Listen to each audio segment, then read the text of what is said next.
Então, qual que é o nosso primeiro amor mais completo? É o amor que nós temos através da ligação com a nossa mãe no útero. Então, aqui nesse momento, a gente sentiu o amor mais completo, porque ela me completava e eu a completava. Sentimos dentro do útero da nossa mãe uma completude e realização que nunca mais vamos sentir na vida. Nunca mais. E na medida em que crescemos, encontrar esse amor novamente se torna nossa principal meta. Ou seja, o amor que sentimos dentro do útero da nossa mãe nos motiva a buscar um par.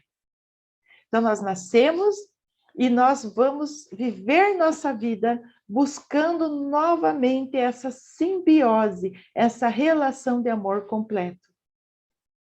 Porque quando nós estávamos sendo gestados, vivia uma relação de ser um só com o outro. Então, nós ficamos buscando aí, no mundo, alguém que nos complete, assim como nós nos sentimos completos dentro do útero da nossa mãe. Então, isso nos motiva a buscar alguém. Só que isso é inconsciente, a gente não tem noção, que é por isso que a gente busca outra pessoa. E depois que a gente nasce, essa perfeição e completude com a mãe se perde e se abre como se fosse um buraco em nós. A dor do parto. Eu nasci. Aí, por um tempo, ainda não tenho muita ideia quem sou eu, né? E eu acho que a minha mãe é minha mãe, e eu sou a minha mãe. Eu ainda não tenho consciência que eu não estou mais dentro do útero. Por isso que a criança, quando está longe da mãe, ela chora. Por isso que a criança que nasce e já vai para um quartinho separado, o maior índice de morte de neonatos é quando a criança não dorme com a mãe, porque a criança está fora do útero, mas para regular o seu próprio coraçãozinho, a criança precisa estar no colo e em contato com a mãe, principalmente na hora do sono, porque é através das batidas do coração da mãe que ela regula o seu centro cardíaco e ela bate o coraçãozinho dela. Crianças que são deixadas no berço à noite para dormir, e podem procurar em dados da medicina, a criança simplesmente faleceu. Mas ela morreu dormindo. Por quê? Porque ela estava longe da mãe, o coração descompassou e ela faleceu do coraçãozinho. Então, nós precisamos da nossa mãe nos primeiros momentos de vida, porque até nós entendermos isso. E é por isso que tem mães que dizem que vão levar a criança já pequena para a escola e a criança chora desesperada, porque a criança ela não tem noção que a mãe vai voltar, porque a criança ainda não tem pensamento, ela não entende de presente, passado e futuro, e não adianta a mãe falar assim, fique com a avó que logo eu volto. Ela não entende isso, ela não entende palavras, ela só sente que a mãe não está perto através do próprio coração. Então, esse buraco deixado pela mãe, depois no desenvolvimento, que a gente começa a olhar no espelho, e a gente vê que a gente é a gente, e que a gente passa daquela fase do ser para o ter, né? Então, primeiro, eu não tenho noção quem eu sou. Então, até o Freud explica essa questão muito interessante, porque a criança fala assim, por exemplo, o nome do menino é João, né? O João não fala assim, eu, João, eu quero comer.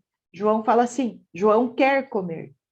Ele sempre fala em terceira pessoa. A criança pequena sempre fala em terceira pessoa, porque ela não tem noção do self, não tem noção de que ela é um ser distinto.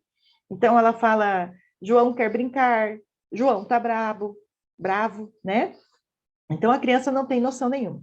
Só que aí, né, a criança vai sendo moldada, conforme ela vai crescendo, vai desenvolvendo a sua inteligência. Aí, ela entende que ela é o João, ela entende que a mãe está lá e ela está aqui. Ela se olha no espelho, ela vê que o reflexo que está no espelho é de alguém. E assim a gente vai se desenvolvendo. Mas o buraco está lá. E aquele buraco precisa ser preenchido. E aonde que eu vou buscar isso?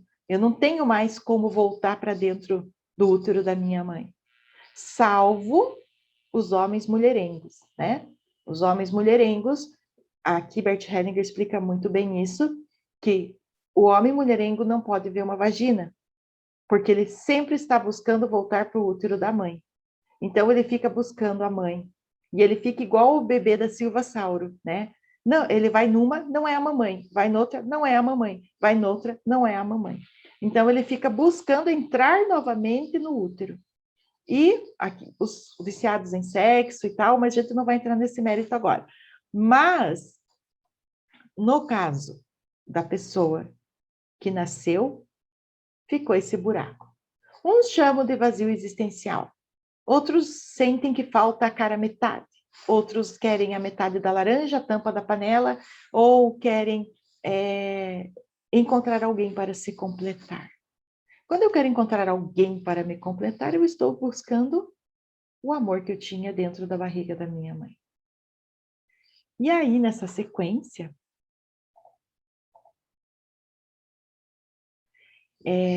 o que acontece? Eu trouxe aqui o psicólogo Marcos Lacerda. É um psicólogo que eu assisto no YouTube, eu gosto muito do que ele fala. E ele fala sobre o buraco afetivo, que nunca será tapado ou preenchido por ninguém. E aí já começa, né, falar um pouquinho de comportamento, aí já começa a questão de por que aquela pessoa não me preenche, por que aquela pessoa não me dá o que eu preciso, porque eu estou querendo preencher algo que é impossível de ser preenchido. E os psicólogos também olham nessa questão aí da ruptura, quando eu, ao menos ele, né, já falou muito sobre isso, quando eu, ao nascer, deixo de ter aquele amor que eu tinha. Então a gente vai seguir nossa vida buscando o paraíso perdido, o que era o paraíso de quando eu era um só com a minha mãe. E aí nós podemos fazer trocas e compartilhar com os outros, mas jamais seremos um só de novo com alguém. E daí surge a dependência afetiva. A pessoa que é dependente afetiva, ela está buscando, na verdade, aquele vazio deixado quando ela se desprendeu da sua mãe. Para o dependente afetivo, o melhor companheiro do mundo jamais vai ser suficiente. Ele sempre vai estar querendo mais, querendo mais, querendo mais e nunca estará satisfeito. Estar do lado de alguém é exercer uma função, e essa função não preenche tudo e está tudo certo. Por isso é importante na constelação, a gente olha para o termo da constelação, por mais que a gente começou falando um pouquinho ali do psicólogo, é importante não parentificar. Então, a minha mãe é minha mãe, o meu pai é meu pai e o meu par é o meu par. Como que eu restauro uma relação? Primeiro de tudo, tomando os pais e entendendo que se eu tenho o papai do lado direito, mamãe do lado esquerdo, aí sim eu cresço e estou pronta para uma relação. Se um dos dois me falta, eu vou ter problemas de relacionamento. Então, é uma sequência lógica. Porém, um bom relacionamento começa com o reconhecimento de que um precisa do outro. Então, mesmo que eu não possa ter essa simbiose, né, como um dependente afetivo, eu e ela me completa. Como é que é aquela música? Então, ele completa ela que nem feijão com arroz, né? Eduardo e Mônica, Legião Urbana, veio para o campo. Então, assim, o que acontece? Tem que ter um adulto e tem que ter um adulto. Duas individualidades que se juntam e caminham juntas.